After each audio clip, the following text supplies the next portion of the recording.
Hello and welcome back. You got the first part of your bust done. You've got your head formed, and now it's time to add eyes, nose, and mouth.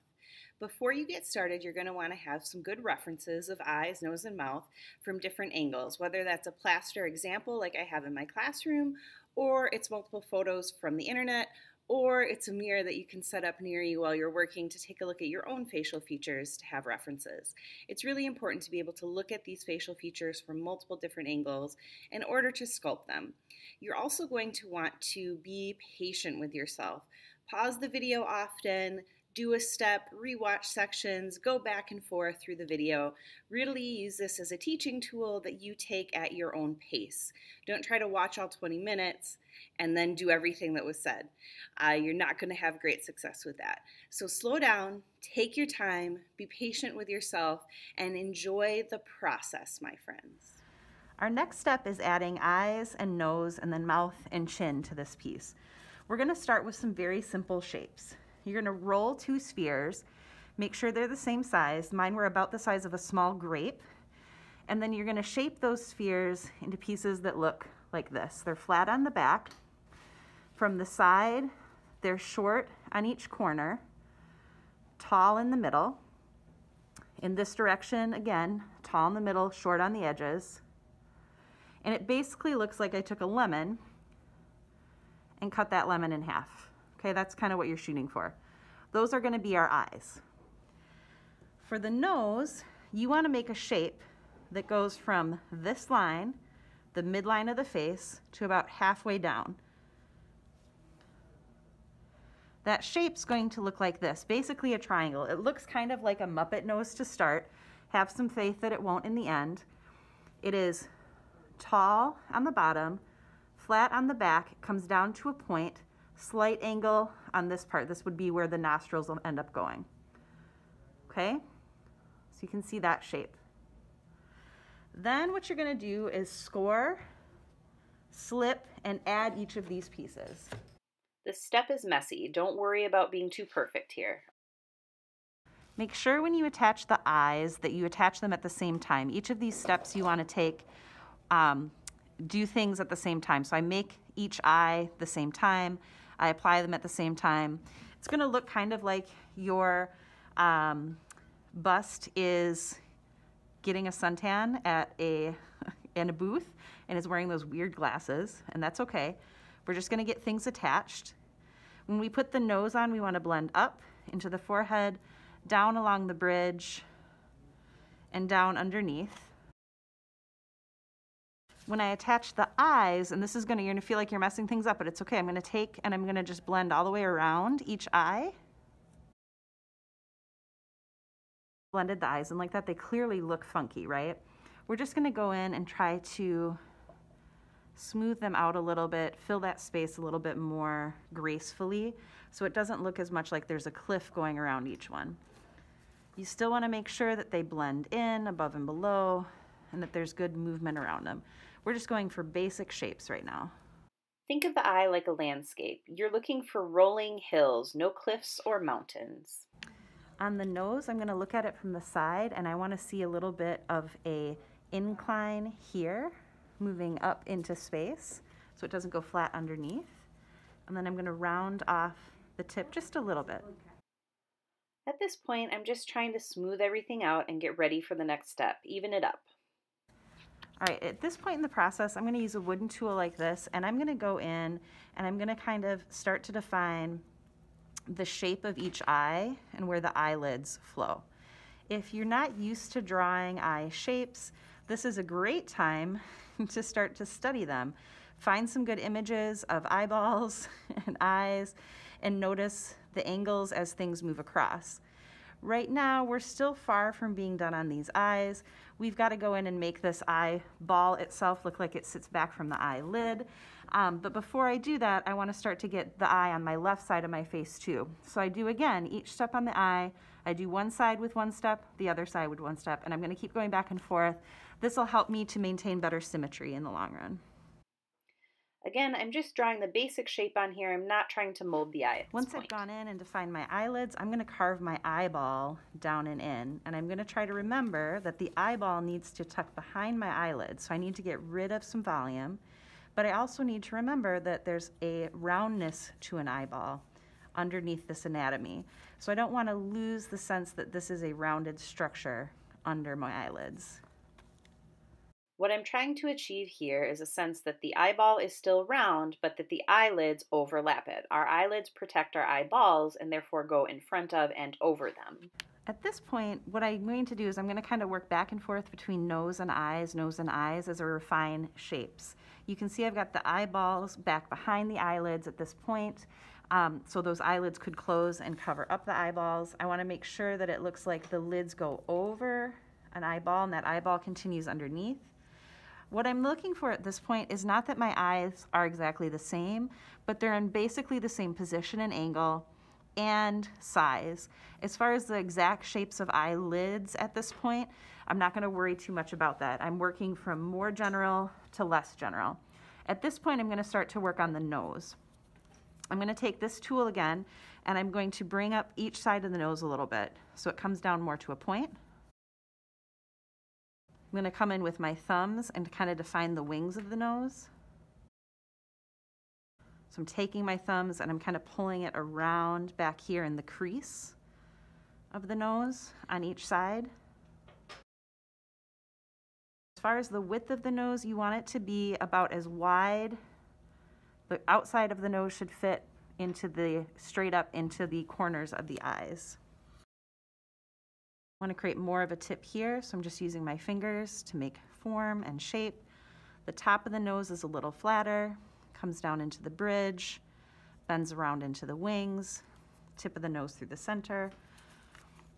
Just take your time, have patience, and get a good reference to look at. To make the nostrils, I typically use a pencil, but I'm just going to use the end of this paintbrush, because that's what I have handy. I'm going to poke it in near the top of the nose, pull around and down, kind of like a comma, and blend into the space below. And then each wing gets pushed up a little bit. The wings end higher than that center piece. I believe that's called the septum.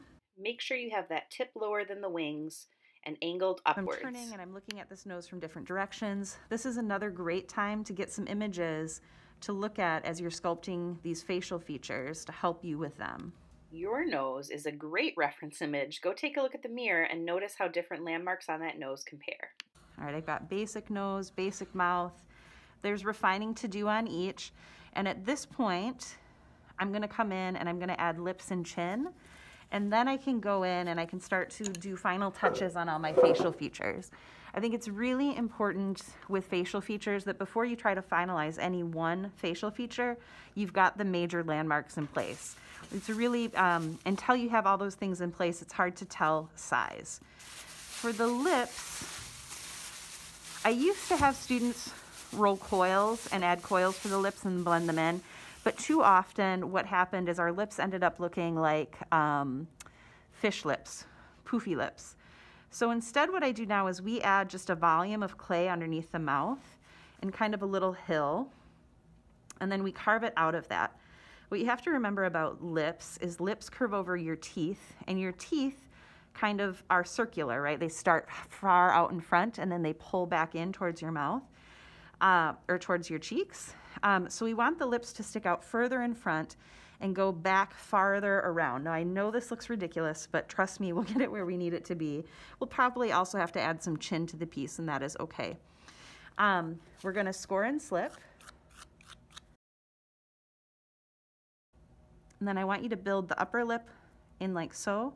So you're pushing it down and in towards the nose, and then out, back towards the cheek.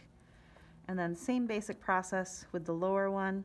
I think I added too much clay here. The nice part about that is I can push it away when I'm ready. All right, for the lips, you're gonna start, once you've built up this mound here underneath the nose, you're gonna start by drawing in a basic lip line. This is the line where the two lips meet. We're gonna have a dip in the middle, come up, down, and out. It's gonna end straight below the center of the eyes.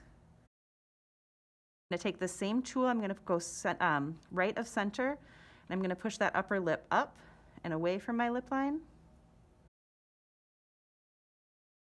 My lip line was a little close here, so I'm going to push this down a little. This is a good time to remind you that there's going to be points in this process that don't go right. Something will look wrong. Your job at that point is to identify what's not working and problem solve ways to fix it. For the lower lip, I'm going to push in a little bit here with my fingers. I want the volume to be out here in the center. So I'm going to push in a little here, and then I'm just going to come underneath and carve away. You can start to really see that lip forming at this point, right? The other thing that you'll notice is she needs a chin. Until we have a chin, the lip isn't going to look correct. There's also some things about this lip shape that I've made here that I'm not a huge fan of, so I'm going to keep working on this a little bit before I work back into other spaces. Sculpting is a process of adding, taking away, adding, looking, taking away, adding, and looking. There we go. I'm liking that lip better. All right, like I said, she needs a chin. I'm going to grab a bunch of clay. I'm going to score down below, add that chin. Telling you guys, a chin makes a huge difference. So if the lips look wrong and you don't have much of a chin, it's time to add it. Once I've got the lips on and the basic structures present, now I'm going to go in with my sculpting tool in my fingers and I'm going to start to refine my form. At this point, I'm using my sculpting tool to make the eyelid a bit more flattened at the top and going in and trying to refine the shape there.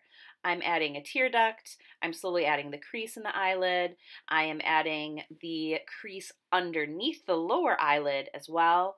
I'm working on the right side of the eye where the upper lid overlaps the lower lid. I noticed it didn't go back quite far enough, so I went in and I carved the eye back further because the eye does bend around the head and back a little bit. It's not flat in front.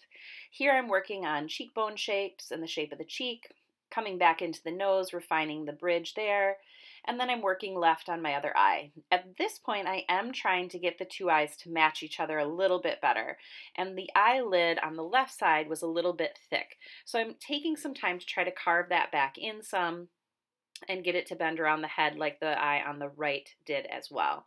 It's really, truly a process of going in and out, back and forth. And you never let yourself get frustrated to the point where you feel like you can't fix something. You can always fix it. You can always add more clay. You can always take clay away. You can ask people for feedback on what's working and what isn't. You can ask your teacher if you have one handy to give you that kind of feedback. And if you don't, send me a message. I'll try to help you out too.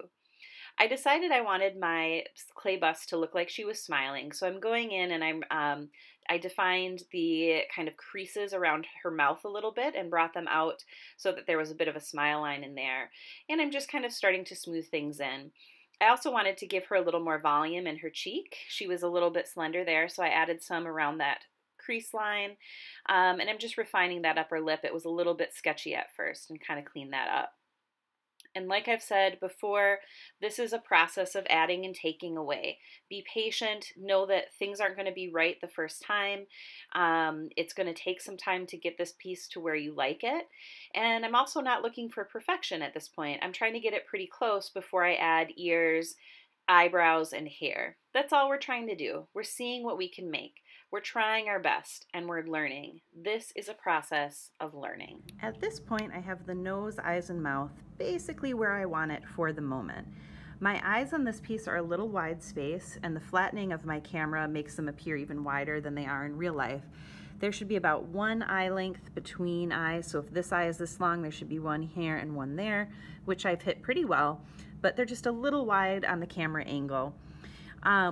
When you're looking at your nose, you want to look at it from the front and the side. When you're looking at the side, you want to make sure that septum is below the wing of the nose over here, that you see that crack going in, that the tip of the nose and the septum angle upwards, a little bit more up at the tip, and then comes back in. I added a little bit of a bump to the nose here and rounded off the tip just for a stylistic choice. When you're looking at the front, again, you want that septum to be lower than the wings. you want the tip to fall back, and you can see this when you look down. It's kind of triangular in shape. The tip comes out the furthest, and then it fades back towards those wings and then dips in. Make sure you're looking from all these directions. And when you look underneath, you can see the nostrils pointing towards the tip and then back in. For your lips, what you want to look for, and again, you see me fiddling here because I want it to be perfect, but you know what? This isn't going to be done for a while. I've got ears to add, eyebrows, hair, details.